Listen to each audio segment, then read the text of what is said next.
MBBS సీట్లపై UGC పిడుగు. Mallareddy medical dental కాలేజీలకు deemed హోదా ఇచ్చిన యూజీసీ. లైన్లో అపోలో సహా మరో 2 కాలేజీలు. డీమ్డ్ యూనివర్సిటీలో సీట్లని మేనేజ్మెంట్ కోటా కిందనే భర్తీ. తగ్గనున్న కన్వీనర్ కోటా. రిజర్వేషన్లు. స్థానిక కోటాకు మంగళం. సొంతంగానే పరీక్షల నిర్వహణ, ఫీజులు నేర్చుకునే అధికారం.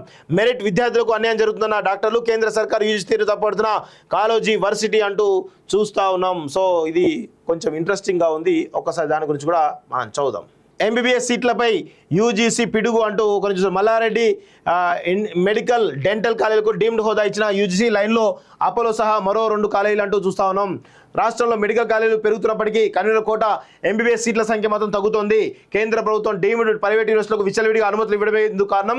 గత ఏడాది అనురాగ్ యూనివర్సిటీకి అనుబంధంగా నీలిమ మెడికల్ కాలేజీకి అనుమతి ఇవ్వగా ఈసారి మల్లారెడ్డి మెడికల్ డెంటల్ కాలేజీకు డీమ్డ్ యూనివర్సిటీ హోదాను యూజీసీ మంజూరు చేసింది. అపోలో సహా 2 మెడికల్ కాలేజీలు కూడా డీమ్డ్ యూనివర్సిటీ హోదా కోసం యూజీసీకి దరఖాస్తు చేసుకున్నాయి. ప్రైవేట్ డీమ్డ్ యూనివర్సిటీలపై రాష్ట్ర ప్రభుత్వం యాజమాయిషీ ఏమీ ఉండడం లేదు. ఆయా కాలేజీలోని సీట్ల భర్తీలో స్థానిక కోటా, బీసీ, ఎస్సీ, ఎస్టీ, ఈడబ్ల్యూఎస్ రిజర్వేషన్లు అమలు కావడం లేదు. కన్వీనర్ కోటా అనేది లేకుండా మొత్తం సీట్లని మేనేజ్మెంట్ కోటాలనే భర్తీ చేసుకునేందుకు అనుమతిస్తున్నారు. సో యూజీసీ యొక్క ప్రయత్నాన్ని ఏదైతే స్టేట్మెంట్ని మేమైతే తప్పుపడతామో, ఎందుకంటే మల్లారెడ్డి లాంటి కార్పొరేట్ వ్యవస్థ, అదేవిధంగా వీడు అనురాగ్ లాంటి కార్పొరేట్ వ్యవస్థ ఏవైతున్నాయో వీళ్ళందరూ కూడా 1 కోటి, 2 కోట్లు, 3 కోట్లు అంటూ మెడికల్ సీట్లు అమ్ముకుంటూ దండుకుంటా ఉన్నారు. దయచేసి దీనిపైన యూజీసీ పునరాలించుకోవాలని చెప్పేసి కూడా కోరుతాము. రాష్ట్ర ప్రభుత్వం కూడా దీనిపైన అభ్యంతరం తెలియజేసి ఇమ్మీడియట్గా దానిపైన కూడా కొంత స్టే తెచ్చేట్టు ప్రయత్నం చేయాలని చెప్పేసి కూడా మేమైతే కోరుతా ఉన్నాం.